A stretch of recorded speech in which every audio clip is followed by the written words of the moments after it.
Yo, what's going on everybody? This is Brendan back again with another video, and today, as you can see, I'm going to be talking all about glide cams. Specifically, my glide cam, the Devon Supertramp Signature Series Edition, which is pretty much also the same as the HD 4000, just with a few additional features.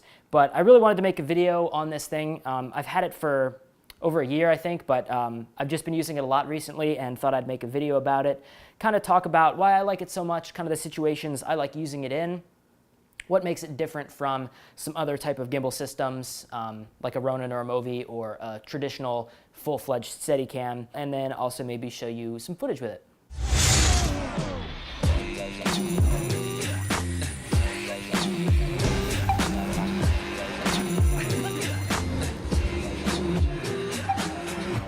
So the main few things that I would say set a glide cam apart from some other gimbal systems is they're super portable, they're really reliable, and they help you achieve that cinematic dynamic type of movement more efficiently than I would say other systems do, and also on a tighter budget than other systems do. This is probably the cheapest way to get some pretty fluid motion. So obviously glide cams are purely mechanical. There's no electronic parts or anything like that. They're just made out of metal. So what that means is, I guess, a few things actually. Mainly it means they're really reliable, and they're also very sturdy. So you know they're not going to break on you very easily. If you drop a Ronin, it might just break on you. There's no batteries to charge, like if you have to charge a Ronin battery or something like that. There's no software that you have to update. There's no electronics or small moving parts that you have to worry about breaking easily. So from that regard, it means the setup is going to be really fast, and it means it's going to be reliable. You know it's going to work every single time. There have been many a times where I've used a Ronin and something has gone wrong with it, or it starts spazzing out, like if you get your balance wrong, or you nudge it with your knee or with your hand the wrong way and the motors start freaking out. You just don't get that sort of stuff that you get from a more complicated system like a Ronin. Now, obviously, if you spend a whole bunch more money and you get something like a Ronin 2 or a really nice Movi, those are a little bit more refined, a little bit higher quality, and they're not gonna have as many bugs and issues. But this is just a super cheap way to get a very reliable system. From that regard, it's pretty awesome. Now, I wouldn't necessarily say this is better than a Ronin or a Movi. It definitely is not, but I also wouldn't say it's worse either. There are some inherent flaws or inherent things that you have to get over. Definitely a higher learning curve than just a motorized gimbal. It definitely takes a lot more practice and skill to be able to operate this smoothly. Also, what's great about a motorized gimbal is you can do low mode a lot easier on those types of things. For this, I really can't get lower than me holding it maybe at waist height while standing. Sometimes I could bend over, or I could bend my knees a little bit more or hold this a little bit lower, but that's going to mess up how stable I can keep the shot. So I can't really get low mode with something like this. I've seen people flip the whole thing around and adjust the handle so it's up here, but the problem with that is you can't see your monitor, so you're just kind of going off intuition there, which means you can't really compose the shot very well. A full-fledged Steadicam system with the vest and the arm, a lot of those, the sleds work differently, where you can have a big old monitor on the bottom. This, you can't really do that. You can't really attach the monitor to the bottom. It's just, maybe you could modify it to make it work, but ergonomically, it's really just meant to be held up here and looking at the monitor on the top of the camera. So in terms of camera height, you can't really adjust it that much and get too much of a variety of shots. So that's definitely, I would say, a limit to the design. And in addition, the look of a glide cam is also very different from the look that you'll get with a gimbal. Mainly with a glide cam and a Steadicam as well. They're both the same in terms of kind of how they look and feel. You're going to get a lot more rolling movements like that, where the camera wants to roll on you. And that pretty much happens if you're putting too much input with your left hand, which is just meant to stabilize and adjust your composition by tilting or rotating it. And the other way that you'll get a little bit too much roll in your shot, sometimes you'll get too much tilt in your shot, but not really as much as roll, is when you're doing side-to-side movements like this. If you start moving too fast, the camera's going to want to turn on you just because of the momentum. But it will always feel a little bit more floaty than a Ronin will feel just because of that. A Ronin is using gyro stabilizing technology and motors to keep that from happening. So ultimately, I would just say it's a different kind of tool for a different kind of shoot and a different kind of look or a different kind of shot. If you guys watch a lot of my videos, if you're not new to this channel, then you know I always am big on efficiency. I talk about it all the time. I love staying as cost effective as possible and as time efficient as possible. And this system is just like 200 times faster than, obviously I'm exaggerating, way faster than setting up a gimbal and balancing it and doing all that. Balancing this takes me, 5 minutes, whereas balancing a gimbal from scratch could take you 20 minutes or a half hour, building the whole thing, setting it up, getting the camera rigged on, getting the electronics and the wiring or your monitor set up. It takes a lot longer.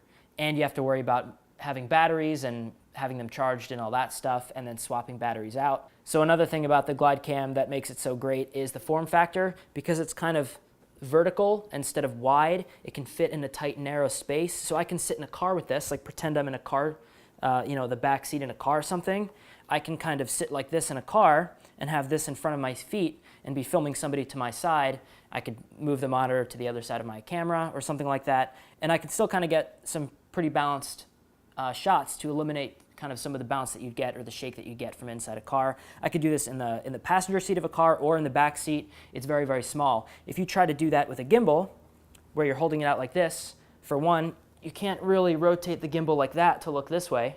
So that's in and of itself. But also, if I'm just transporting this in a car, a lot of the times when I'm shooting in New York, we'll use Ubers, or the production will have a van or something where the crew, everybody hops in and drives somewhere. And when you're doing that, you can just keep the camera built and you can take it with you, and you can sit in your car just like this, or with it over your shoulder, or just with it on your lap like that, or just on the floor in front of you by your feet like this. And the camera can still be balanced and still be rigged and ready to go. You can hop right out of the car and be ready to shoot right away. Something like a gimbal and even like a full steady camera, you have a vest and it's a much larger sled and all that type of stuff. That's not anywhere near as portable. If you have to do a company move from one location to another and you have to hop in a car or a van or something, or an Uber, this is pretty much the only system that you don't have to take it apart to get in a car. So that's pretty sweet. You can also operate it in a car. You can operate it in a narrow hallway. So another thing that I have to bring up, which is kind of the elephant in the room, is the weight. This thing definitely isn't light. It's pretty much just as uncomfortable to operate as a gimbal is to operate, or you have to buy a vest with a spring arm that comes out that attaches to the handle here, which you could totally do, but it's a lot more money. So if we're talking about being as efficient and portable as possible and as cheap as possible, this is the way to go. However, if that's how you want to use it, which is how I prefer to use it, then you're going to have to deal with holding the camera up and dealing with the weight and all that stuff.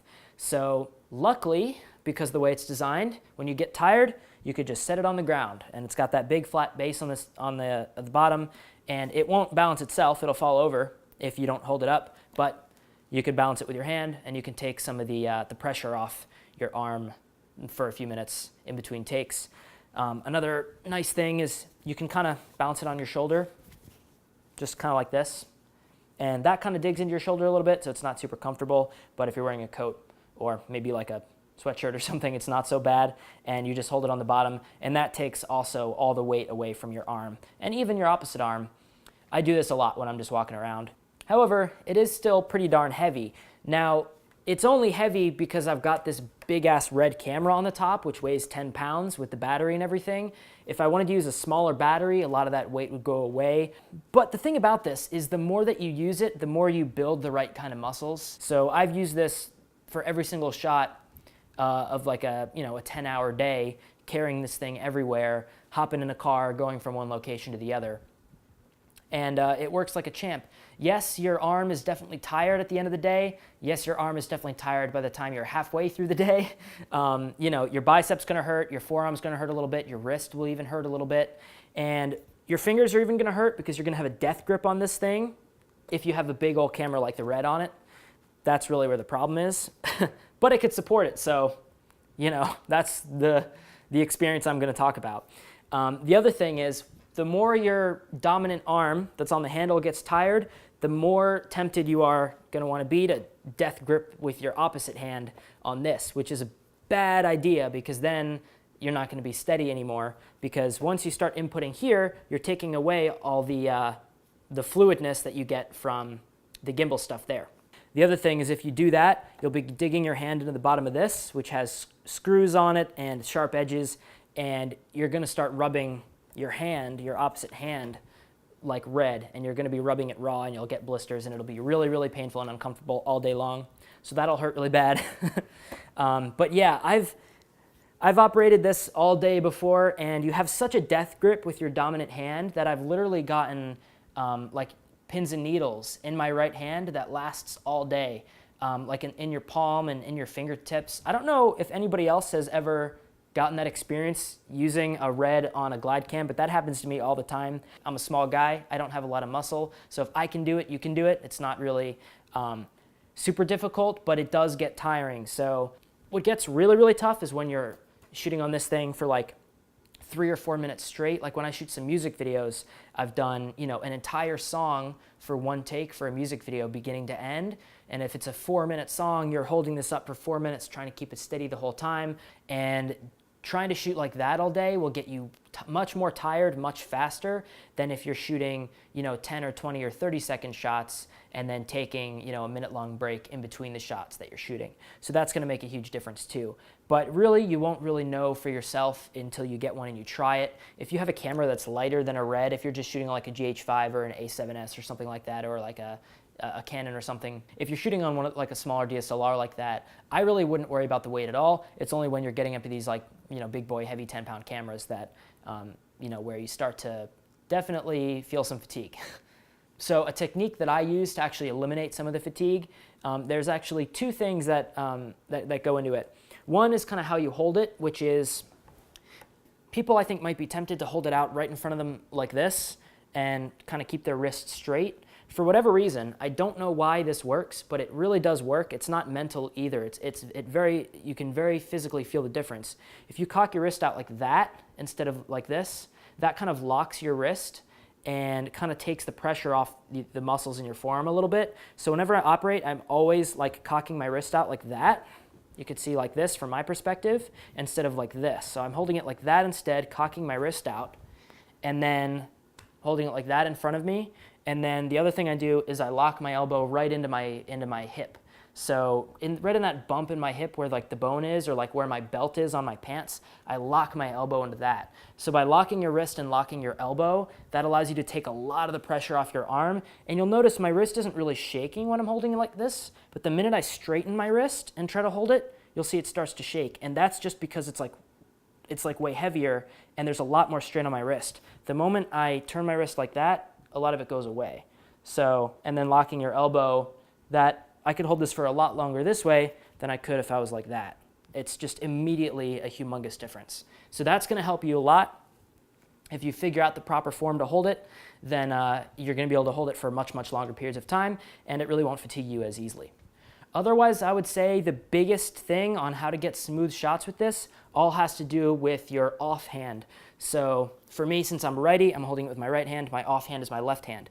This is the hand that you're putting on this part right underneath the gimbal mechanism to pretty much adjust your composition. So if you need to pan like that by twisting it, or if you need to put some pressure and to tilt it, or whatever, that's kind of what you're doing with your offhand. Now, any input you put in at all with your offhand is going to make it less steady. So the best you can do to not have a grip with your offhand, but just use like 2 fingers or maybe 3 fingers, maybe with your pinky in the back, a really light grip, that's going to help you keep from putting in too much input. So biggest part of the learning curve is just resisting that urge, especially because it's heavy. You're going to want to hold it with your other hand as well, but resist that urge to grip it tightly with your offhand. Hold it gently, and just use, you know, a little pinching with your with 2 fingers of your opposite hand to move the camera around where you need it to go. Another tip is, say you don't want your camera to be completely balanced on the horizon like this, like maybe you need to film something tilted a little down or tilted a little up, then you just adjust your balance. So that way you don't need to make an input with your offhand to say tilt the camera to like look up to the top of a building or look up to the sky. You just adjust your balance, and then it'll be naturally balanced to want to be like this instead of like this. And then that way it'll stay smooth, and the camera on its own will stay like this, and you can move it around and it won't do anything. Same with if you need to look down, like if you have an actor who's a little shorter than you or a little taller than you, that's kind of the same technique you can use. If you're filming a little kid who's way shorter than you and you need to be tilted down towards them, then you just adjust your balance here, so you don't need to adjust your input here. But yeah, so that's pretty much everything I wanted to cover about Glidecams. I really love mine, and if you're on the fence thinking about whether or not you want to buy one, hopefully this video helped. Let me know in the comments below. And yeah, that's all I have for you guys today. I'll catch you guys on my next one.